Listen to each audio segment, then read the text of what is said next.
The environment doesn't know any boundaries. You know, dust and pollution from China settles in the US. You know, nuclear radiation from Chernobyl went over Iceland.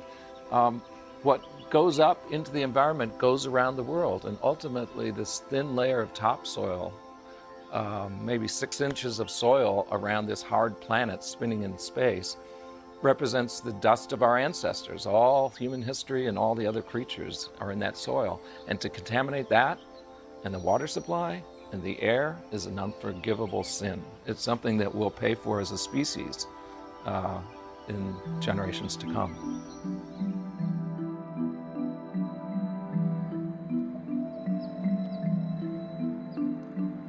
First, the news this morning. The Senate Agriculture Committee is considering a bill that would ban the export of dangerous pesticides. Farm workers from abroad told lawmakers yesterday of devastating health problems from exposure to chemicals made by American companies. Wyatt Andrews has that story. Costa Rican farmer Mario Zumbato used to grow bananas for export to America until he believes the pesticides he sprayed on the plants made him and 800 other workers sterile. He told a Senate committee there were times when he virtually bathed in a chemical that U.S. companies and officials knew could render men impotent.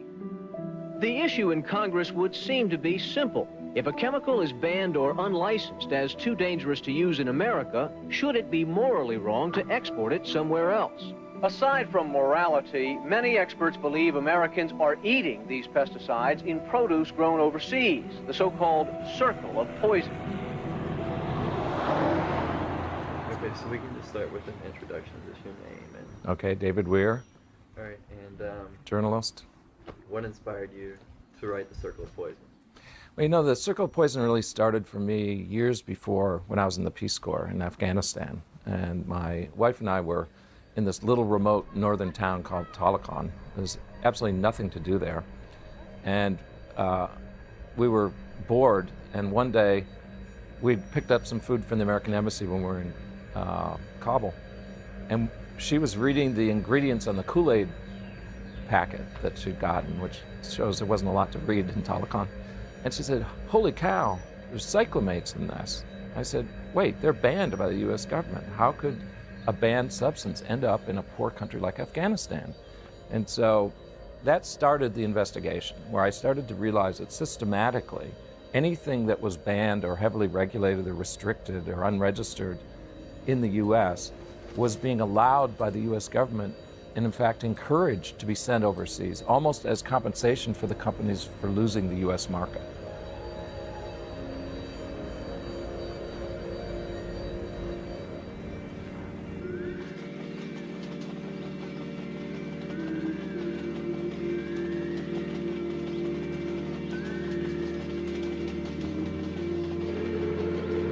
Pesticides are pushed on grounds that it's a very modern way to do farming. I remember years ago reading a book that India is underdeveloped because it doesn't use pesticides. Now, we've made poisons the measure of progress. And Kerala did not need this. It's called God's own country. It is so beautiful. It has some of the best health indicators in the world, 100% literacy. And you go and spray poison on them.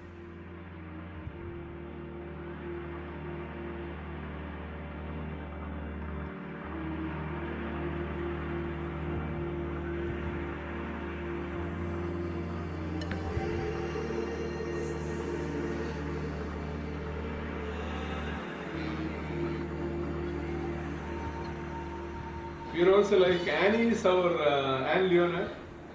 She's also in Berkeley. She actually brought us into the whole toxic world. The issue of pesticide in Kasaragod is a very unique case. The first response or the first impact of pesticide is on animals. We have the bees disappearing, we have the dogs dying, the chickens dying, snakes dying in the plantation area.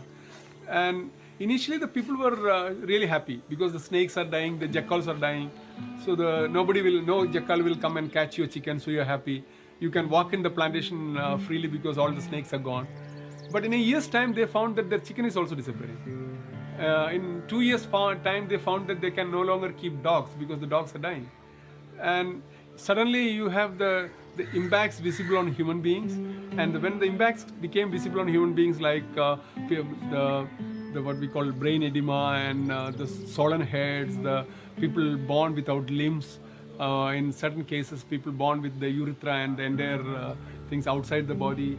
You name the human disorder which can happen to a body, you see in Kasaragod. When we actually went there and then started to understand the issue of the pesticide, endosulfan, the local community, generally they were not at all aware of the impact which a pesticide can cause. We realized that there is no other source of pollution in that area because it's a pristine village. So we were also not very sure whether it is caused by the pesticide. So but then slowly when we started collecting the information on pesticide only, we realized that these things can happen through pesticide. Probably the earlier signs and symptoms was in very early 90s, like 91, 92, 93, that kind of period. By 2000, 2001, it was every day there was some child born with something. So, but in Kasaragod, we see a lot of new ones born with genotoxic effects. The child is not exposed, but their parents are exposed, and the children are born with deformities. That is happening today. Deep in the cashew plantations of India, Dr. Nushad and his mobile medical team visit survivors of one of the worst pesticide disasters in the world.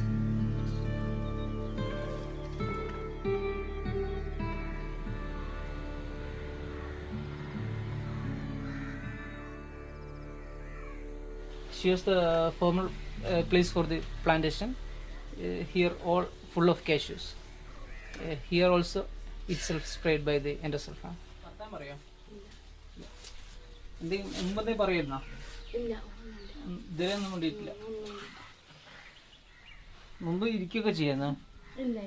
തീരെയില്ല നല്ല തടിയുണ്ടായി, നല്ല ഉഷാറുണ്ടായി. 7 മാസം ആവുന്നവരേക്ക് നല്ല ഉഷാറുണ്ടായി. പിന്നെ തളർന്നുകൊണ്ട് പോയി. ഒന്നും ആക്കില്ല, കറന്ന് വേണ്ടിട്ടാ തരുന്നിട്ട് എഴിഞ്ഞു വന്നില്ല, ഒന്നുമില്ല.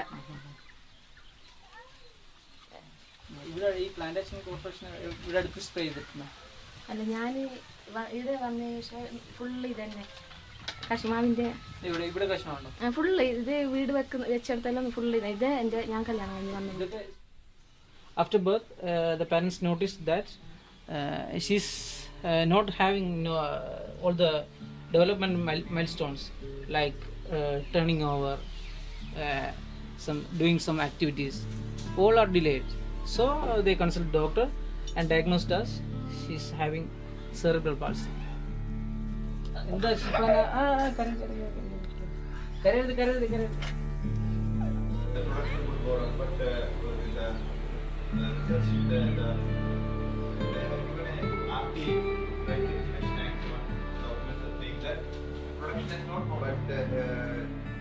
Needs to be enlisted based on the distribution by the district and Grammy. We can give the treatment part of that. As of now, we have 5,500 enlisted victims, of which we are in the process of rehabilitation. We are providing health rehabilitation to them, which includes mobile medical units, comprehensive free treatment. This may be just a tip of an iceberg. There are newborns which are having the similar health effects in the area which is found to have more endosulfan contamination.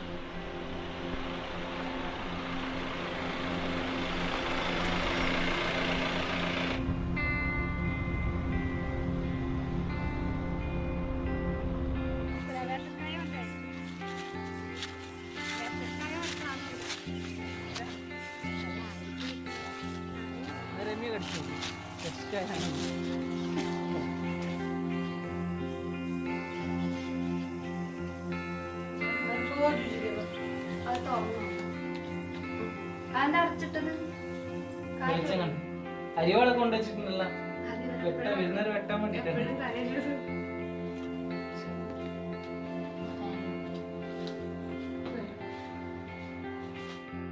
She was an absolutely normal child before the exposure of the endosulfan. How old was she? Now she is 38. How old was she when she collapsed? എത്ര വയസ്സുള്ളപ്പോഴായിരുന്നു സംഭവം? She was at 6 years. She was studying second standard when she was running behind. Actually, it shows that she was running. She was running behind the helicopter.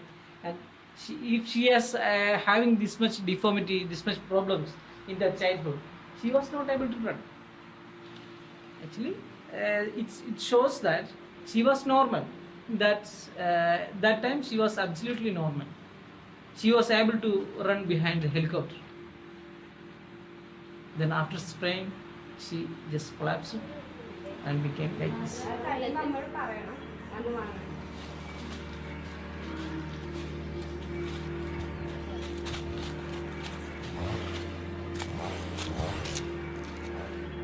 Nearly 40% of victims have neurological disorders. The government provides free special education for affected children, who Dr. Nushad checks on at one of the schools.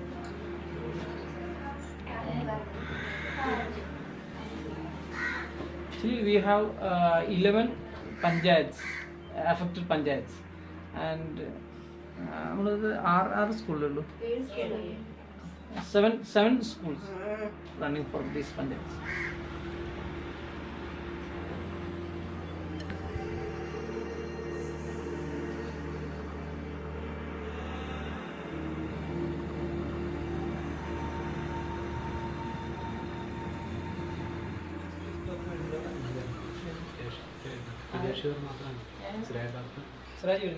Siraj കാണുന്നുണ്ടല്ലേ?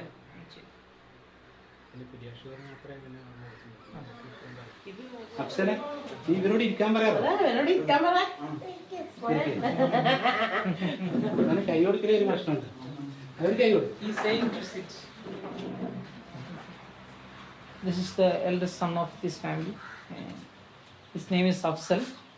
He is suffering from hydrocephalus. This is also the continuation of this hydrocephalus through the central canal of spinal cord. Afsal, kanna kayirundda.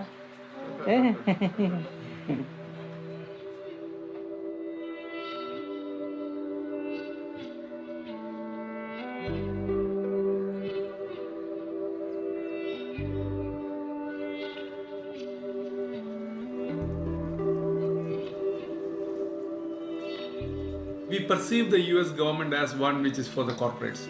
Starting from DDT in 1972, when the US banned it, then they still produced it and exported it to Africa and Asia. Even after 50 years, they're doing the same thing. It is very unfortunate.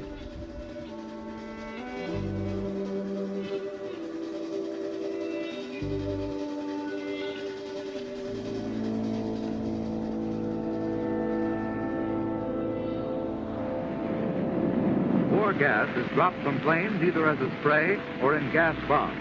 But should enemy raiders use gas against your community, there is no reason for fear or panic. Before World War II, there wasn't widespread use of pesticides. There was reliance on some individual chemicals. But during and after World War II, when companies began to develop these chemistries for war, they were looking for new markets for the same chemicals, and so turned to food and agriculture after war. And things like organophosphates, which are nerve poisons, were then pushed into agriculture. Many of them are still used widespread in agriculture. Some of the classes that we're most concerned about are those in the DDT family that stay around for generations and that migrate around the world. They migrate on wind and water currents, kind of doing this what they call the grasshopper effect. Whereas it heats up, they kind of settle out, and as the air heats up, they go in the air, they settle out, and they make their way to the Arctic eventually.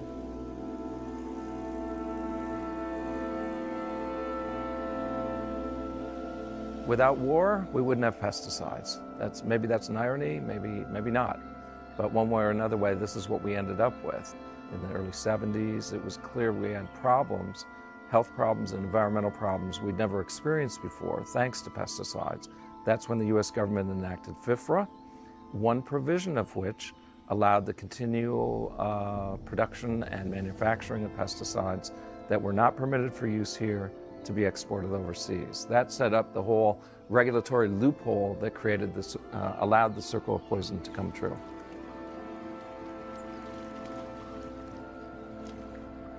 A lot of us think that, pesticides like endosulfan are banned, that we no longer produce them because we realize that it's too toxic for our health, it's too toxic for our environment, and so therefore we put an end to them. It's now illegal to use those kinds of chemicals and other pesticides in the United States. Well, the job's not over because there's been an exit created or escape hatch for the pesticide producers. They continue to produce these banned, restricted pesticides in our communities inside the United States, and they do this for foreign export. Limited data from EPA in 2013 revealed that banned, restricted, and unregistered pesticides are manufactured in 23 states for export only.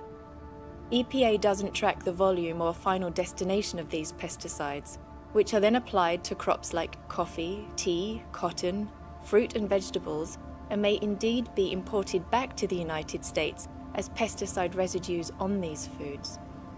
The FDA only inspects 2% of imported produce, so the true risk to the United States consumer is unknown. There's a contradiction here because I think when you look at nuclear technology, we're very careful in how we export that technology. But, I think one of the major concerns we've got to admit is that we worry that an abuse of that technology or misuse of that technology will come back to hurt the United States in some way or another. We need to have that same attitude with pesticides. When I step back and really think about the scope of what we've done, it's been a giant, terrible, tragic experiment. It goes way beyond pesticides, to asbestos, lead paint, to flame retardants, to all kinds of products, drugs, pharmaceuticals that were not properly studied and cleared for safety before we turned them into products. All those products and all that export and all the damage that's been done for decades, the first politician that really took notice of this was President Jimmy Carter. When I was getting ready to leave office, I had exhausted my effort to get Congress to pass it, but we had all the material to show that we were doing something that was basically unscrupulous or illegal as far as international law goes. But the manufacturers of these dangerous materials and items were so powerful that they obstructed what I did. So the only thing I could do was to issue an executive order as a last resort, and it precluded the distribution or sale of any material, basically, overseas that we couldn't safely present to consumers in America. I wanted the brand Made in America really to mean something.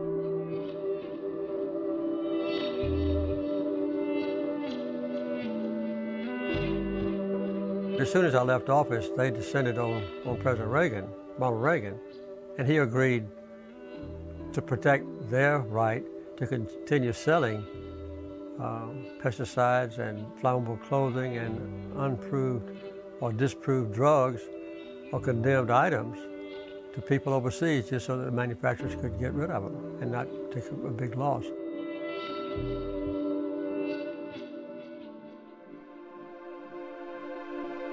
More than 30 years after I left the White House, the issue is still unresolved. And I would say that at this point, the power and influence of unscrupulous companies and their lobbyists is even more powerful than it was when I was in the White House.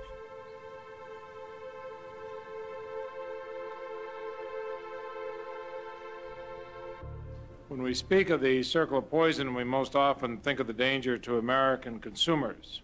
We think of foreign-grown food, some scarcely inspected by the FDA at U.S. borders, food tainted with U.S.-made pesticides that EPA considers cancer-causing and too dangerous for domestic farm use. Today, chemical companies still export tons of pesticides that EPA considers too dangerous for our farmers to use. Yet EPA cannot tell us how many of these made in the U.S. unregistered pesticides are currently being exported.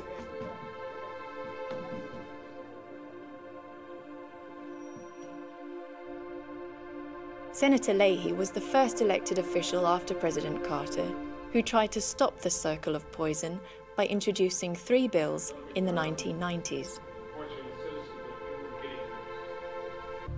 Well, when I first introduced it, we had a lot of pushback by lobbyists in the Senate. We had enough people in the Senate who realized that it was important to stop the circle of poison, and we passed it. But once it got to the House of Representatives, the lobbyists were able to work a lot harder, and they were able to stop it from being in the final bill. We tried mightily. We worked on Saturdays and weekends, everything else on the bill, but could not get that part through. There are very powerful interests that make a lot of money by selling things they know are contaminated. And the fact that we might be able to make money and create a few jobs here and poison people in other countries, whether it's asbestos or lead paint or something, we shouldn't do that.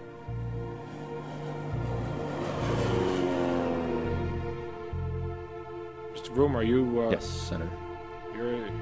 You're the lead-off that allows all your members to be able to say either they fully agree with you or, my God, what's he talking about? That's correct. Go ahead. Thank you, Mr. Chairman and Senator Lugar. I would like to welcome the other 6 senior executives of NACA member companies that joined me on this panel today. One of Senator Leahy's main opponents to the bill was Jay Vroom. Mr. Vroom has represented the pesticide industry in Washington for nearly 3 decades. Carefully prepared, advanced written statement. And our argument in 1990 with Senator Leahy and others, as it is today, is that we would rather that the United States be a principal source of providing crop protection tools for farmers around the world and the incubator, if you will, for innovation for that kind of product development, and the follow-on stewardship that companies like those that are based here in the United States can and do provide over the years, rather than having those needs served by product producers of pesticide compounds from places other than the United States. Do you think you'd find everything safe, or do you think you'd find a whole lot more violations? Perhaps a little of both. I will tell you, when the agency undertook its investigation last year, we did find a number of violations and filed a number of cases against companies. It was the first time that we had really enforced. Jay Vroom had allies within the government as well. Linda Fisher of the EPA also opposed the Circle of Poison bill. So take the case of Linda Fisher. She was an EPA official who argued against the Circle of Poison bill during the first Bush administration. After that, she went to work for Monsanto, actually, as a lobbyist.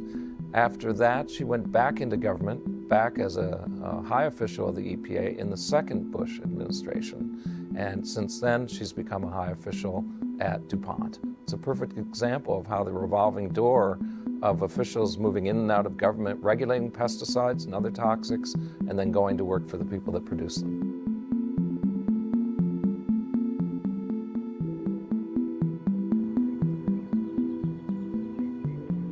In 2012, the top 6 pesticide companies hired 116 lobbyists.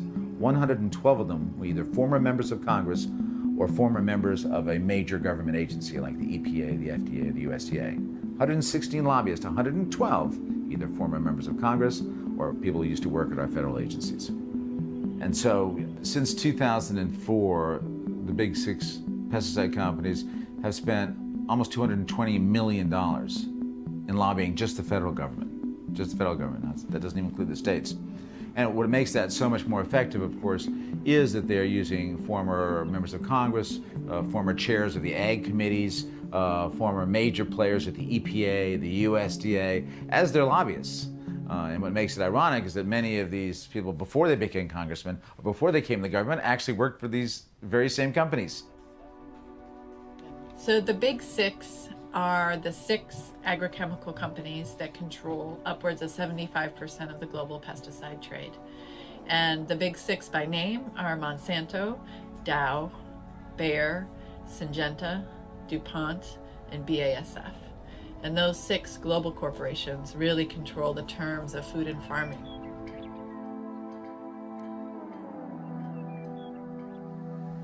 While a handful of Western companies continue to make record profits, they do so at the expense of farm workers around the world. According to a recent report, developing countries tend to use more pounds per acre and more toxic chemicals than the United States and Europe, yet they have few resources to protect their communities from pesticide exposure.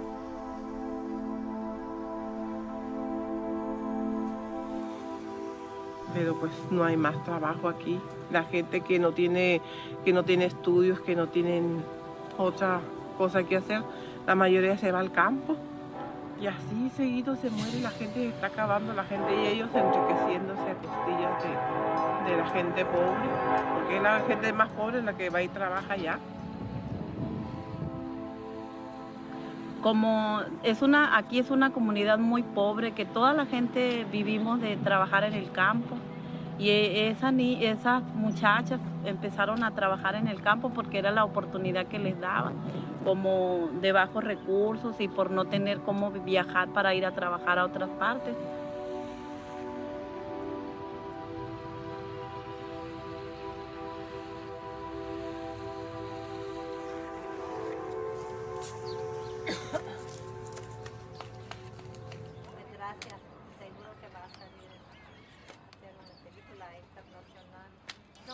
Se llama Juan Antonio Rodríguez Coronado. He was born on June 28th and he's 2 now. Pues los primeros meses de embarazo. Pero anteriormente ya trabajaba ella, ¿verdad? Anteriormente sí. Antes de embarazarse ya trabajaba en los campos. Toda la vida ha trabajado en los campos. His mom worked her whole life in the fields, and so before the pregnancy she was working in the fields and for the first few months of the pregnancy. Tiene diagnosticado el cirrosis hepática.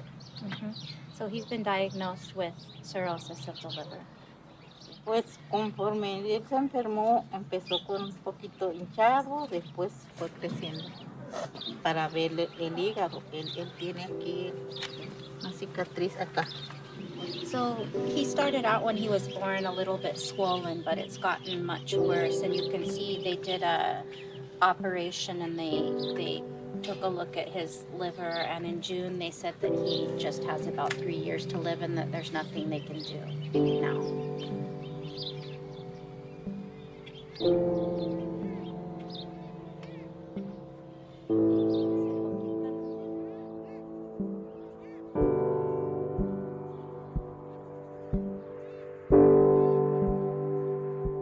It really is something that, of course, deeply affects me as a human, like all of us, but especially as a nurse, I feel, a deep need to stop this and, stop this effect that it's having on the children, and all of the people here.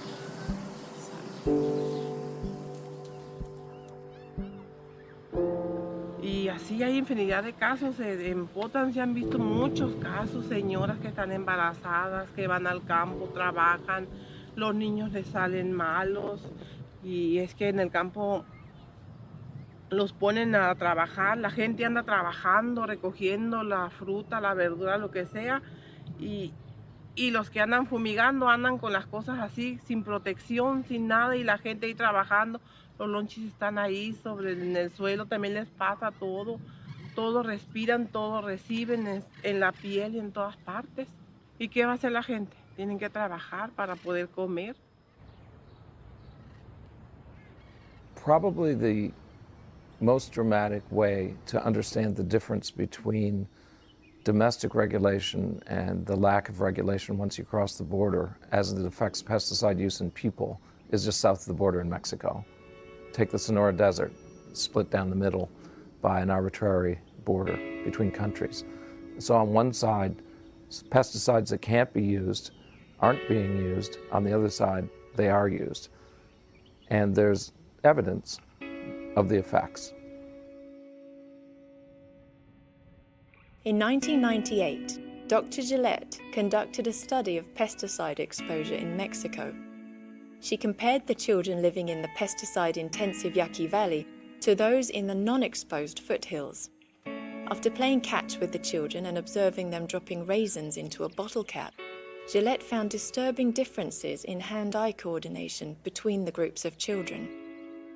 She looked at 4 and 5-year-olds and 5 and 6-year-olds, and one of the things she asked them to do was draw a picture of a person, and found that the children in the non-exposed areas drew people just like, I think, any kids anywhere. You could tell they were people drawn by very young children.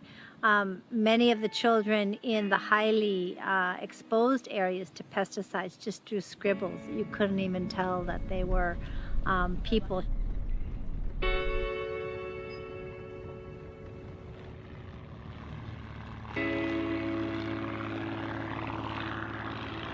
El tiempo de cuando es la cosecha, o más bien cuando es el siembra y producción, el agua circula constantemente por los canales.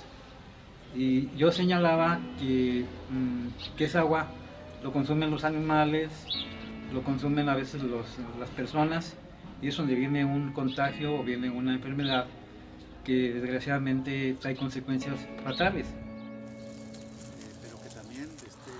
Como podemos ver, este es un cultivo de trigo y se están realizando unas aplicaciones dirigidas para controlar ciertos pulgones o ciertas malezas, pero en la cual, como podemos observar, las aplicaciones carecen de toda seguridad para, en este caso, para el que lo anda aplicando, y que son productos altamente tóxicos. No hay la seguridad, no hay el complemento de atención en cuanto a que el trabajador debe estar prevenido o debe estar protegido. No lo hay. Hemos visto que no ha habido, desde hace mucho tiempo, no ha habido precisamente este interés en proteger al ser humano, hablando ya de la existencia de la persona.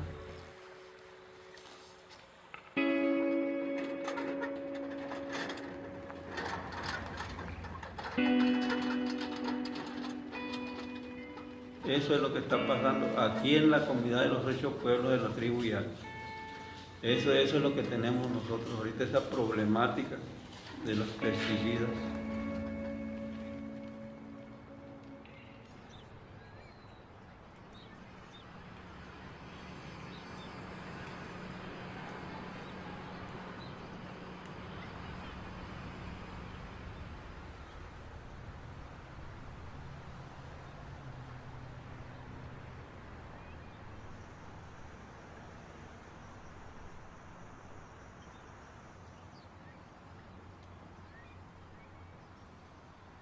One of the best examples of a place where people are chronically exposed to chemical pollution is in Louisiana, between Baton Rouge and New Orleans along the Mississippi, where there's 150 industrial facilities all along that corridor.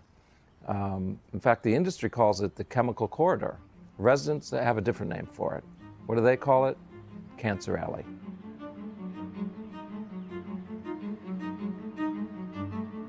In many communities, especially here in Louisiana, you can look out of your bedroom window and you're looking at a smokestack, and you smell the toxic fumes on a daily basis.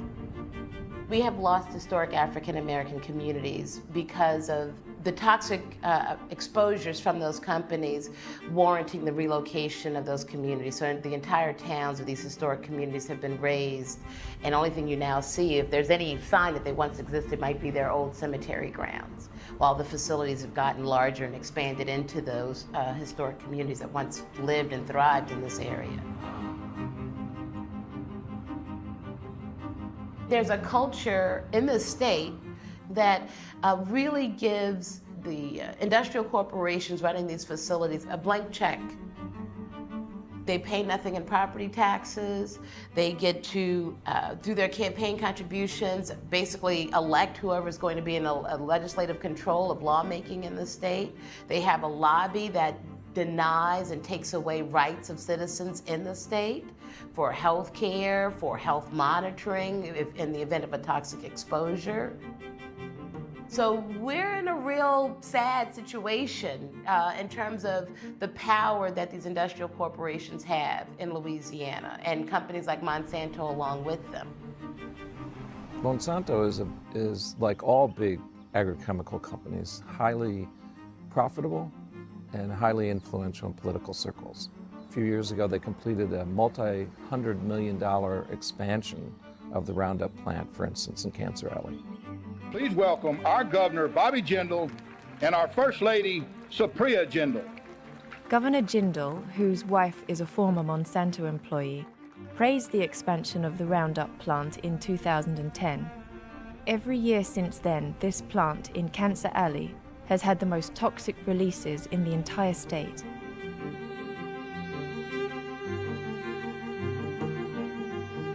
It's really important to remember there's a real difference in any pesticide between its active ingredient, which in the case of Roundup, for example, is glyphosate, versus all the surfactants and inerts that go into that full pesticide when it's sprayed.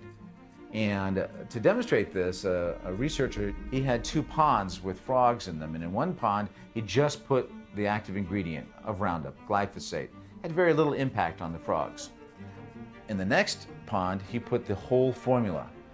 Devastation, 80, 90%, depending on the developmental stage of the frog of death in those frogs. So that shows you the difference between just an active ingredient and the whole formula. It turned out there that the surfactant, that part of Roundup that makes it stick to the crop, was what was so fatal. Working with the other ingredients in Roundup, so fatal to those frogs. So Roundup's legal, by the way. Roundup isn't a banned chemical. So one thing that's important to consider is, on some levels, it doesn't matter whether an agricultural chemical has been banned or restricted very much yet, because we simply don't know what the negative effects of most of these chemicals will be over time. They're not studied as complete compounds. They're isolated, narrow chemical tests that are performed on them. Of course, they're not studied on human beings. That would be unethical. So essentially, it's a big experiment, and we just don't know. Whether it's regulated or not shouldn't prohibit us from speculating and also investigating what are the effects of these legal chemicals. Some of them may be as bad as the banned ones.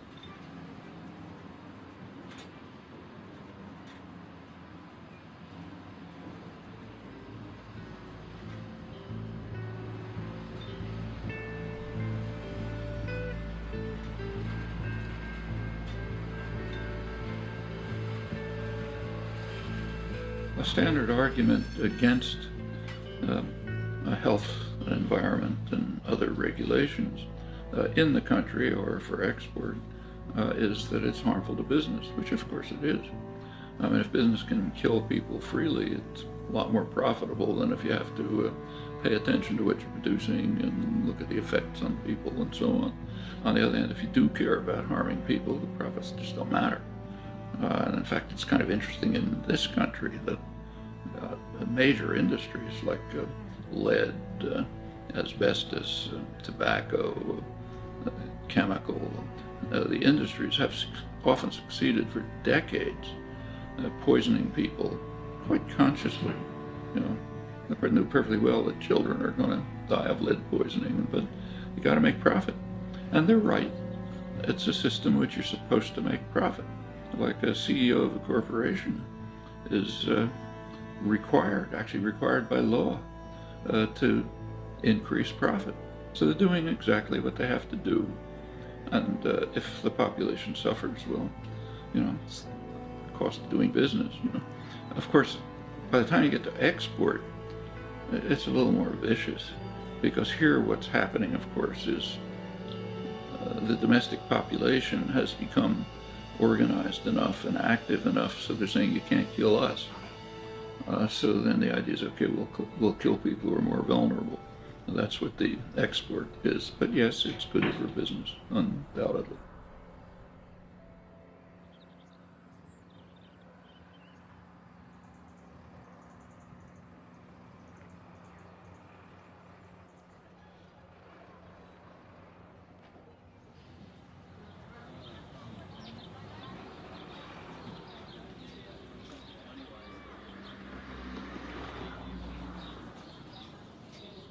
Acá los chicos que juntan soja, están haciendo casitas con la soja, investigan si hay plaguicida. Acá hayan plaguicida en el agua, es cuando hayan, estamos hablando del 2002. Acá nos llevan el agua nosotros, acá hay una chica con leucemia. O sea, está todo acá. Esta familia, Ezequiel murió con tumores, tenía 23 tumores en la cabeza y en la columna y en la cabeza 3 tumores. La hermana Débora tiene tumores, la madre tiene tumores, el hermano tiene tumores. Estas son familias enteras por los agroquímicos. Y bueno, y acá está el mapa, que si ustedes ven el mapa de Barrio Ituzaingó, tenemos soja, soja y soja.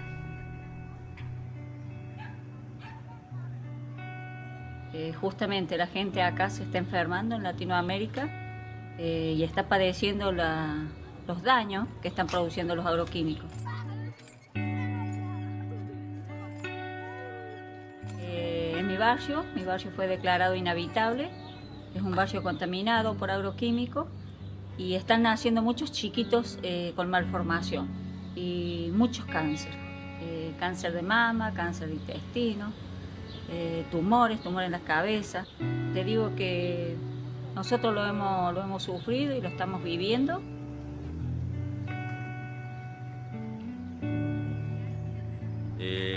Durante muchos años, nosotros en Argentina en el año 96 se aprobaron la utilización de soja transgénica y eso fue generando de que año a año vaya aumentando la cantidad de agroquímicos que se usan en la Argentina. Nosotros estábamos usando 30 millones de litros hace 15 años y en la última campaña se han usado 340 millones de litros. Así pasamos. Y esto se pudo hacer sobre la base de una gran campaña publicitaria que decían que estos productos no eran tóxicos. Confiábamos en que esta situación era segura, digamos.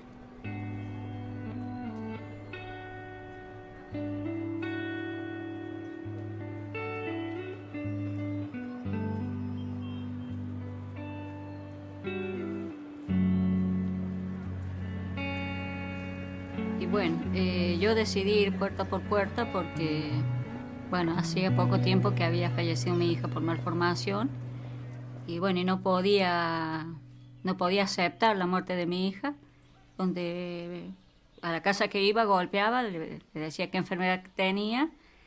Después fui a la otra vecina, había perdido otro hijo y ahí me encontré de que la mayoría de la gente había perdido un hijo, estaba enfermo y bueno, decidí investigar. Y bueno, eso hizo un detonante en que pensé yo que a mi hija le había podido pasar algo de eso. Entonces hice un pequeño mapa, le tomaba el nombre, el apellido, la dirección, dónde se atendía y qué enfermedad tenía. Y lo llevé al Ministerio de Salud, donde en el Ministerio de Salud me dijeron que quién había hecho eso. Y le dije que lo había hecho yo, había ido casa por casa y me dice, no, dice porque no está pasando nada, ¿no? Le digo, nos estamos enfermando y no sé qué. ¿Por qué? Y ahí nos cajonearon la información porque no se dio a conocer y la cajonearon.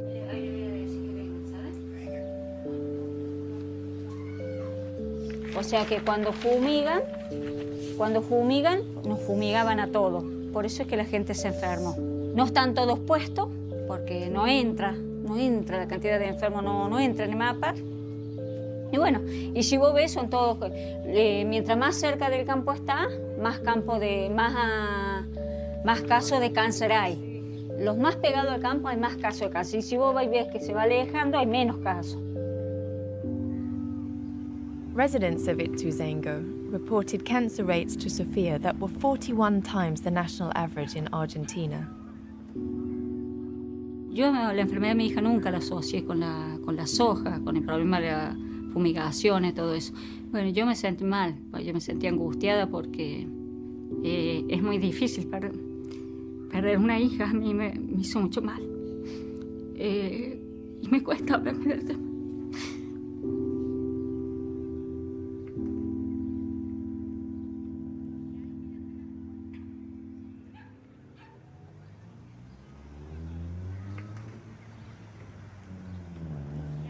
Yo me tuve que volver activista porque tuve que salir a defender mis derechos. Y bueno, a ver... Y se da el nombre de Grupo Madre porque no fuimos a un encuentro a hacer unas denuncias y nos dice, ¿quiénes son ustedes? Y nosotros no sabíamos qué decir, pues no teníamos nombre, no teníamos nada. Y somos las madres de Ituzaingó, le digo. Y nosotros venimos a reclamar nuestros derechos. Y bueno, ya así ya nos conocieron como las madres de Ituzaingó.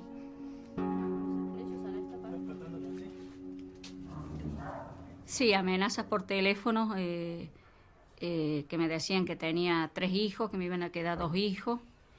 Así que la Policía Federal me intervino el teléfono.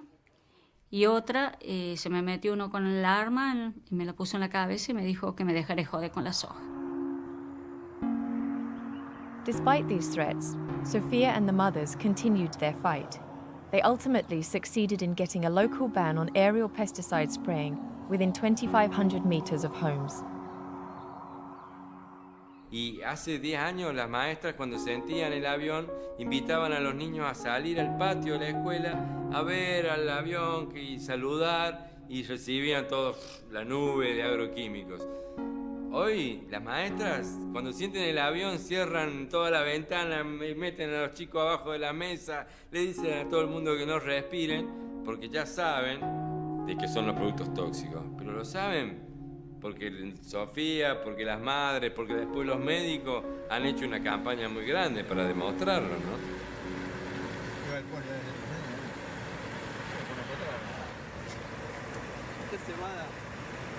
Esto es trigo.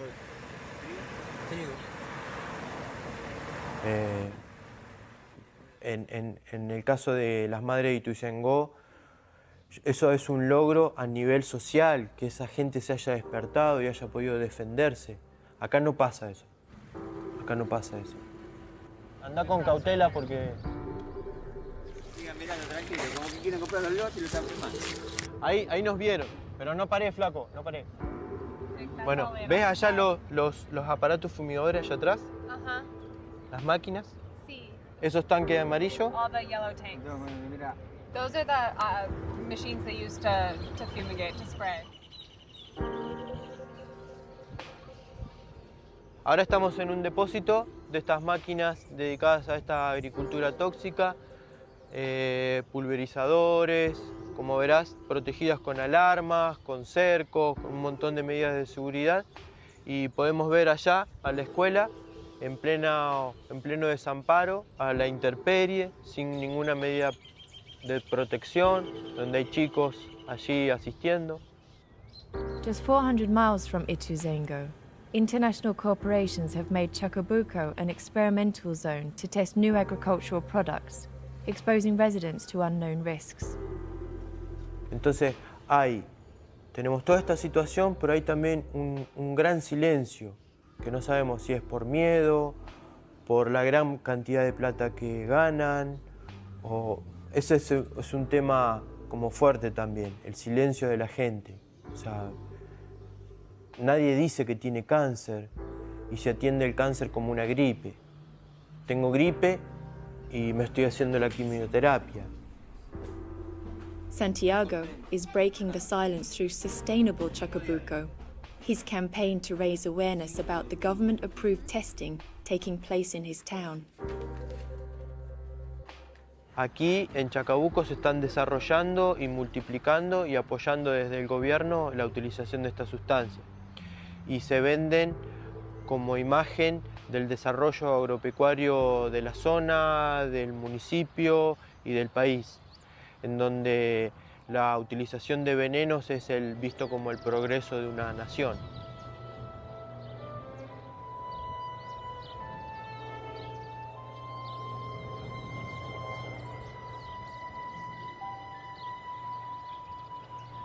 It's an interesting conversation because you can grant pesticides everything good they do, and you still have a problem. And that problem is they boost food production from sometimes subsistence levels to spectacular improvements, which is fabulous because it increases the food supply in a hungry world. The problem is it's a blunt instrument trying to fight a nuanced problem, which is the the ecology of agriculture. You need all the different crops and the animals and the species that live together where we grow our foods get affected by this blunt instrument. So it's not that pesticides aren't effective, they're extremely effective. They've been called miracle drugs. They increase our food supply beyond anything else that we've ever had. Fertilizers are helpful also, of course. But the problem is, that's only a short-term success. Inevitably, you have the problem of insect resistance that kicks in, that undermines all of that success, and you have all the environmental and health contamination effects downstream. When you spray a pesticide, you kill the beneficial insects, and the pest that you're trying to control now emerges resistant. So you have to use far more pesticides because there's nothing to control this new pest. 1,200 times more pests have grown in the world with the use of pesticides. And the pesticide treadmill is this, that you destroy nature's ability to control pests through ecological balance. You then create an inflation in the numbers of pests. You constantly use more pesticide, thinking you're going to control it. What started as 1 spray becomes 60 sprays, becomes 100 sprays. But meantime, your pests overtake your field and new pests emerge.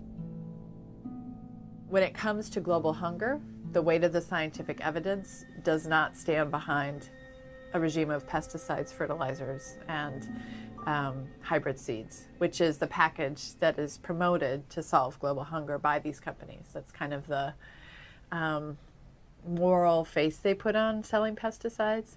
In fact, in some of the places around the world that are facing hunger very acutely, their recent studies have shown that organic agriculture results in increased yields when you compare it to a pesticide-reliant system.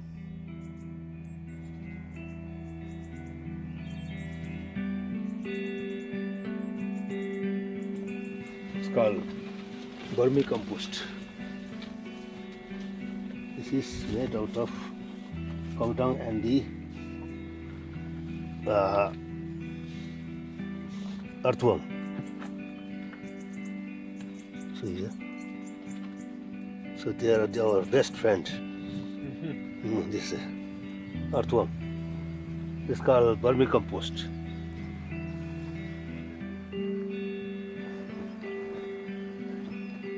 About 2 years ago, the Prime Minister of Bhutan invited me to help Bhutan become 100% organic. So what we've been doing in these 2 years is my team goes twice a year and works with the farmers, and the Bhutanese come and train at our farm in Dehradun, where we practice an ecological agriculture with no chemicals, and we have no pests in our fields at all. We have lots and lots of insects, but no pests. Bhutan's ambitious plan to make all local farms organic would make it the first country in the world to convert to a fully organic agricultural system and ban the sale of pesticides.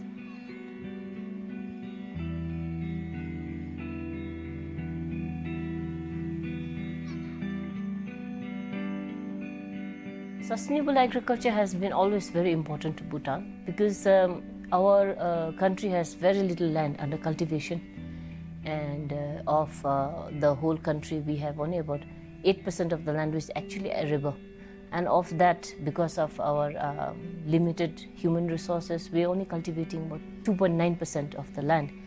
And to keep that percentage, very low percentage of land cultivable for a long time, it has always been important for the people to make sure that there's enough organic matter so that the soil doesn't degenerate. The soil is always sustained, because for generations this is only the land that we have to farm on, and we just can't use it up in one generation and not leave productive land for the next generation. So it has always been a tradition that is taken care of.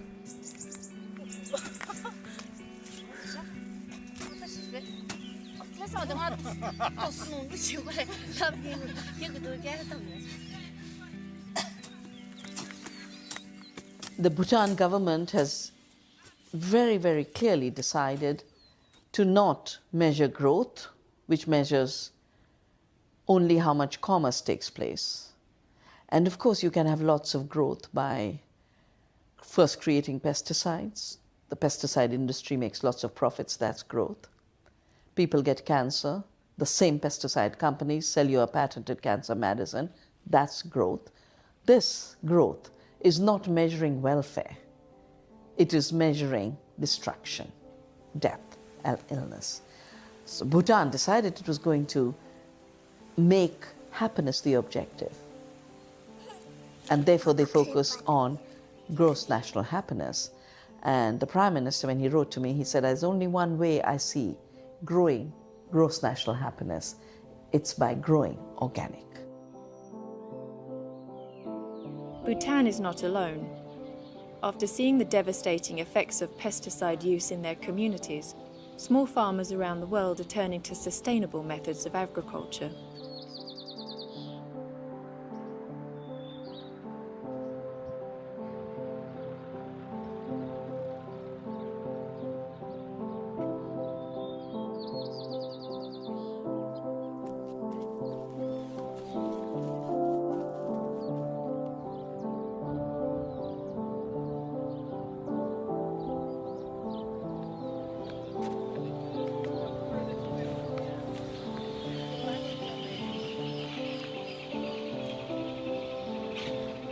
La banda.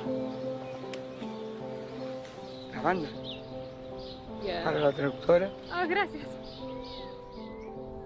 Esta quinta de verdura tiene 50 años de producción. Hace 50 años que se hace verdura en este lugar. Y la tierra está en buen estado. Nuestra organización, Familias Productoras de Cañuelas, nace hace más o menos unos 12, 13 años atrás, en plena crisis de la Argentina, donde todos nos quedábamos sin trabajo. Muchos de nosotros estuvimos muy mal, muy pero muy mal, psíquicamente mal, por no poder alimentar a nuestras propias familias, aún trabajando todo el día. En esa crisis tan profunda nace Familias Productoras de Cañuelas.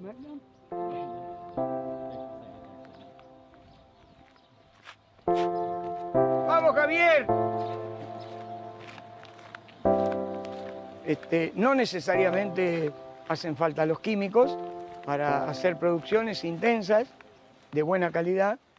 Y bueno, nosotros tenemos totalmente demostrado que se puede producir sin el uso de ningún tipo de fertilización química.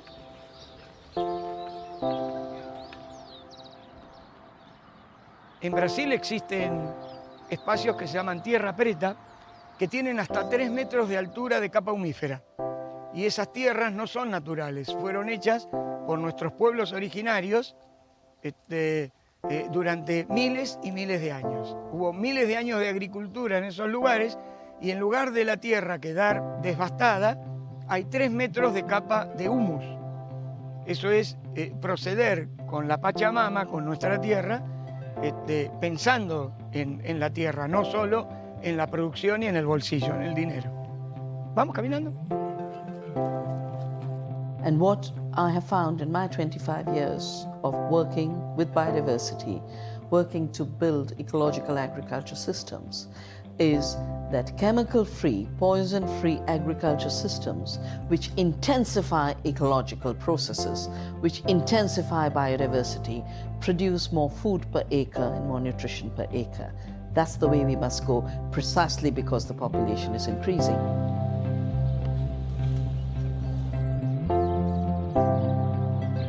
Que estas siembras que realiza esta familia de este campo es una semilla que por años se ha estado conservando por generaciones. Estamos hablando unos 40 a 50 años que esta familia ha estado cosechando su propia semilla, de tal manera que ellos difícilmente aceptan una aplicación de plaguicidas. Ellos tradicionalmente conocen su forma de controlar tanto insectos como enfermedades y malezas. Este proyecto de esta familia sirve para otras organizaciones, para otros pueblos, sirve de ejemplo, porque a través de los talleres que hemos podido compartir con ellos, nos han enseñado pues de que el mantener una alimentación sana es el futuro para los niños principalmente.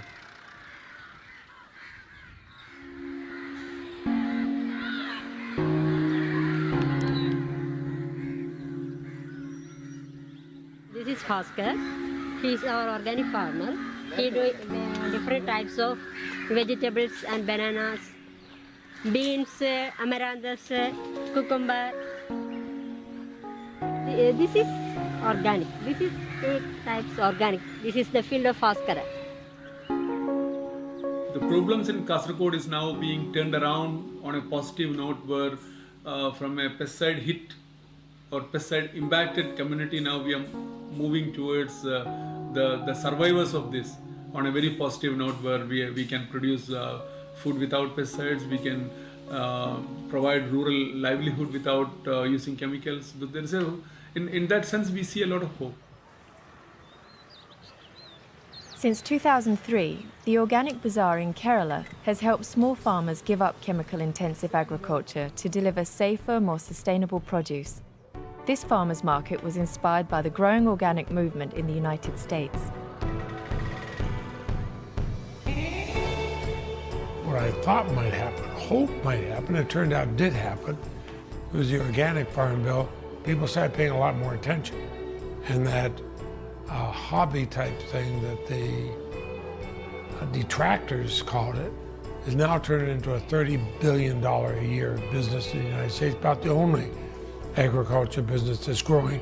But also, more importantly, people started asking questions. I think the best approach to handling a particular political, I say controversial issue, like the choice between profit for corporations or protection of human beings, the first instigation should be the American public, to educate the American public about what's going on. We have to start thinking about the alternatives rather than putting more and more energy into trying to beef up risk mitigation in the conventional chemical industrial complex.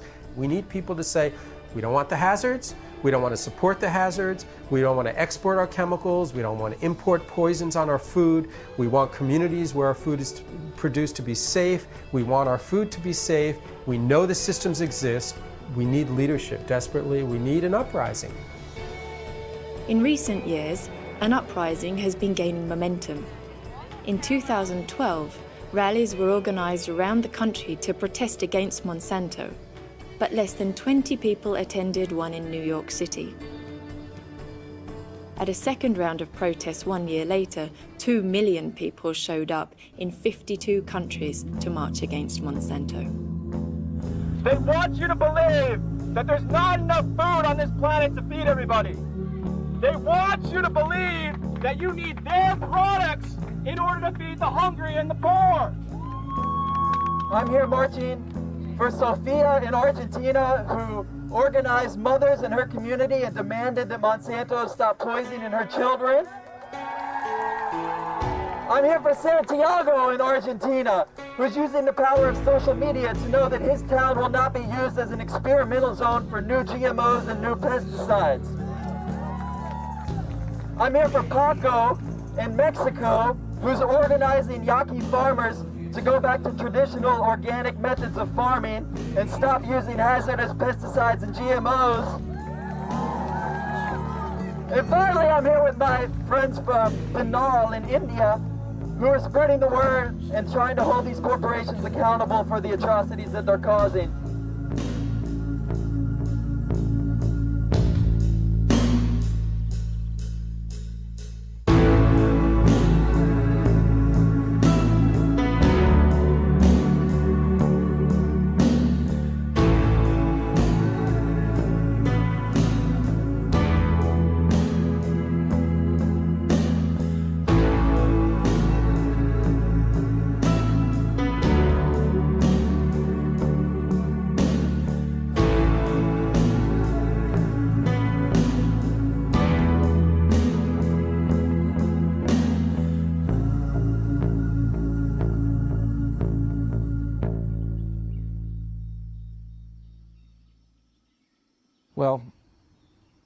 You know, I'm hopeful too. I think there's a lot of things going on in the world regarding this issue to give hope. And I hope over time that humanity will come together and solve this problem. I don't think a problem that entrenched, that's been doing this much damage for that many years, and we're talking about long-term environmental and health damage, probably damaging the immune systems of human beings, perhaps allowing new diseases to crop up, weakening us as a species. I don't think a problem that embedded in our culture and our history can be taken lightly. I think we all need to stay focused on finding solutions that will, you know, maybe render that history non-repeatable. I wish I could say I was hopeful that would happen.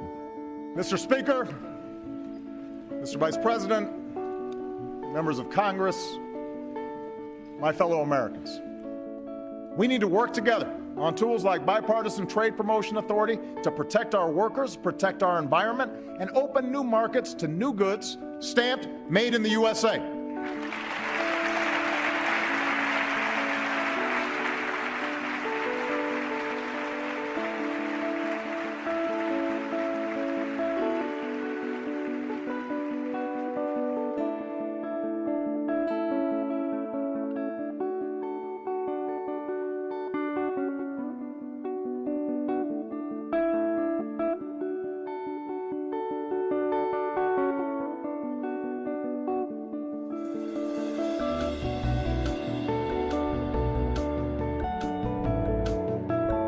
My name is Evan Mascagni. I just returned from India, where I am working on a documentary film about the use of hazardous chemicals. Now, many of these chemicals are made here in the United States, and we ship them overseas to poor countries. I'm wondering if you can speak about capitalism from a Buddhist perspective, and specifically the idea of placing profits over human health and the environment. Oh, capitalist, the market-oriented economy is quite a dynamic sort of force. That also there's good points. But then without much concern about real human sort of equal right, exploiting, only think about money, profit. I think this country really wonderful, wonderful. However, huge gap, rich and poor. Then those richer people only concern profit. I think a truly capitalist sort of thinking, just profit, profit. So I want to use the word we, you and myself must educate. It's our responsibility. Tell more. And this case, you actually experienced as a sort of scientific sort of researcher. So tell people through articles, through radio talks, like that. Very, very important. Educate people.